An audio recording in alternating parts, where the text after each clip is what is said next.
সুধী দর্শকবৃন্দ, আসসালামু আলাইকুম। আশা করছি আপনারা সবাই যে যেখানে আছেন নিশ্চয়ই খুব ভালো আছেন এবং সুস্থ আছেন। বন্ধুরা, আজ আমি আপনাদের জন্য খুবই মজার একটি নাস্তার আইটেম নিয়ে হাজির হয়েছি।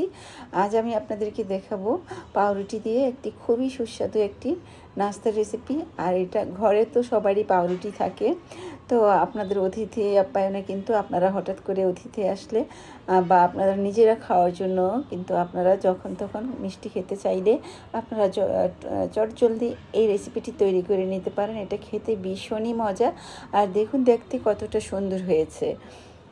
তো বন্ধুরা, এই লোভনীয় রেসিপিটি কিভাবে তৈরি করতে হবে সেটি আপনাদেরকে দেখিয়ে দিচ্ছি। আমি একটি চুলার মধ্যে একটি প্যান বসিয়েছি, আর বাটির মধ্যে আমি গরম দুধের মধ্যে পাউরুটির টুকরো ভিজিয়ে রেখেছিলাম। সেটা দিয়ে আমি মালাই তৈরি করব এখন, মানে ক্ষীর তৈরি করব। তো সেই ক্ষীরটা তৈরি করার জন্য আমি পাউরুটিটা ভিজিয়ে রেখেছিলাম, আর এখন একটি হ্যান্ড উইচের মাধ্যমে এটাকে নাড়াচাড়া করে খুব ভালোভাবে মিহি করে নিলাম।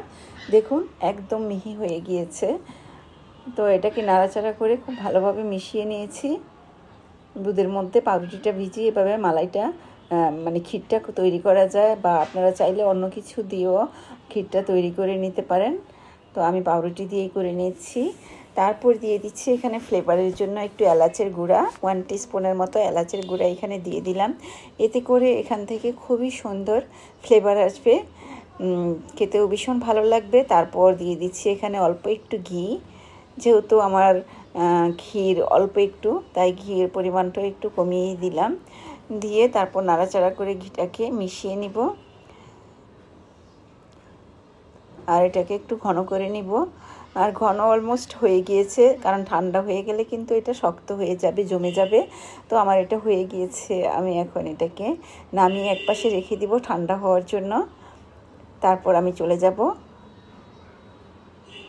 পরবর্তী কাজের মধ্যে। তো আমি এখন একটা পাউরুটি থেকে কয়েক টুকরো পাউরুটি নিয়েছি, পিস নিয়েছি। সেটার যে সাইডে যে বাদামি কালারের অংশটা থাকে সেই অংশটাকে কেটে বাদ দিয়ে দিতে হবে, কারণ এই অংশটা কিন্তু শক্ত, আর এটা ফেলে দিবেন না। এটা দিয়ে কিন্তু আপনারা খুব ভালো ব্রেড ক্রাম্ব তৈরি করতে পারবেন, যেটা কিনা আমাদের নাস্তা তৈরি করতে লাগবে, ফাস্টফুড তৈরি করতে লাগে ব্রেড ক্রাম্ব। তো দেখুন পাউরুটির টুকরোগুলোকে আমি 3 কোনা করে কেটে নিয়েছি। আপনারা চাইলে গোল করে কেটে নিতে পারেন, আপনাদের পছন্দ মতো যে কোনো সাইজেরই করে আপনারা কেটে নিতে পারেন। আমি এই সবগুলোর মধ্যে এইভাবে ক্ষীরটা লাগিয়ে নিচ্ছি। এই যে দেখুন প্লেটের মধ্যে আমি সবগুলো বানিয়ে নিয়েছি। তো আপনাদেরকে দেখানোর জন্য আমি একটি অবশিষ্ট রেখেছিলাম।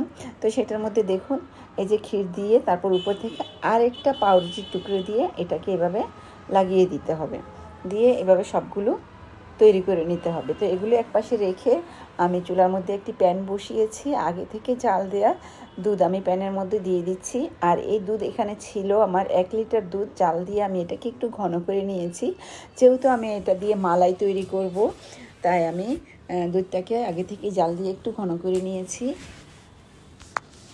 তো এবার এই দুধটার মধ্যে নাড়াচাড়া করে দুধটাকে ভালোভাবে গরম করে, এই যে বলক এসে গেছে দুধের মধ্যে, নাড়াচাড়া করে নিচ্ছি। নিয়ে তারপর একটা বাটির মধ্যে আমি এখানে নিয়েছি 2 টেবিল স্পুন আপনার কাস্টার্ড পাউডার, আর বাকিটা দিয়েছি গুঁড়ো দুধ।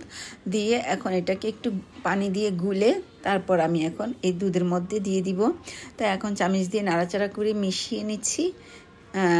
মিশিয়ে তারপর দিয়ে দিচ্ছে, আপনারা যদি কর্নফ্লাওয়ারটা দিতে না চান এটা স্কিপ করতে পারেন, শুধু গুঁড়া দুধটা দিলেই হবে, অথবা আপনারা এখানে কনডেন্স মিল্কটাও দিতে পারেন, এতেও কিন্তু ভীষণ টেস্টি হবে এটা খেতে। তো আমি এখন এই মিশ্রণটা দুধের মধ্যে ঢেলে দিয়ে দিলাম।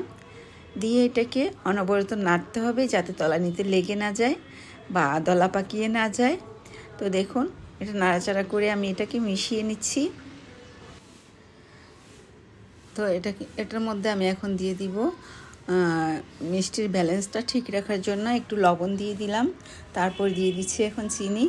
তো চিনিটা আমি এখানে 2 টেবিল স্পুন দিয়ে দিলাম, কারণ চিনি এর চেয়ে বেশি দিলে আরও বেশি মিষ্টি হয়ে যাবে, তখন এটা ভালো লাগবে না খেতে, আর বাকি অবশিষ্ট যে দুধটা প্যাকেটে ছিল সেটাও দিয়ে দিলাম। আর তাছাড়া মিষ্টিটা আপনারা আপনাদের স্বাদ মতো দিয়ে নেবেন। আপনারা যদি বেশি মিষ্টি খেতে পছন্দ করেন আর একটু বাড়িয়ে দিবেন, আর না হলে আমার মতো একটু কমিয়ে দিবেন। তারপর উপর থেকে আমি দিয়ে দিলাম 1 টিস্পুন ঘি। আর ঘিটা দিলে এটা থেকে খুব সুন্দর ফ্লেভার আসবে, ঘিয়ের ফ্লেভারটা আসবে আর খেতে ভীষণ ভালো লাগবে।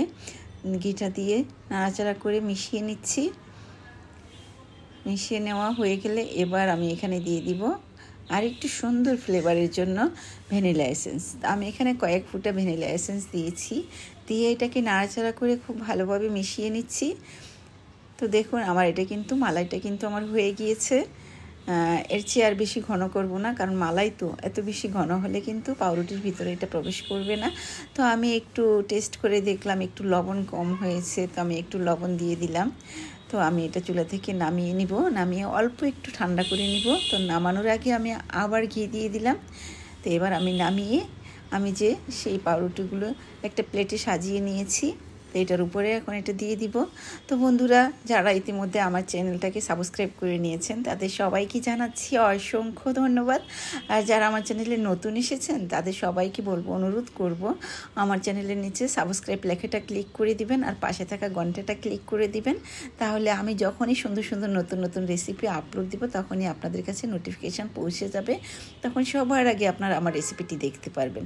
তো উপর থেকে আমি এখানে বাদাম কুচি দিয়ে দিলাম, কাঠবাদাম, কাজু বাদাম, পেস্তা বাদাম কুচি দিয়ে সাজিয়ে নিয়েছি। এবার আপনারা ফ্রিজে রেখে ঠান্ডা ঠান্ডা পরিবেশন করবেন। কি বন্ধুরা, পছন্দ হয়েছে? আপনারা বানিয়ে খাবেন। আজ এই পর্যন্তই। আল্লাহ হাফিজ।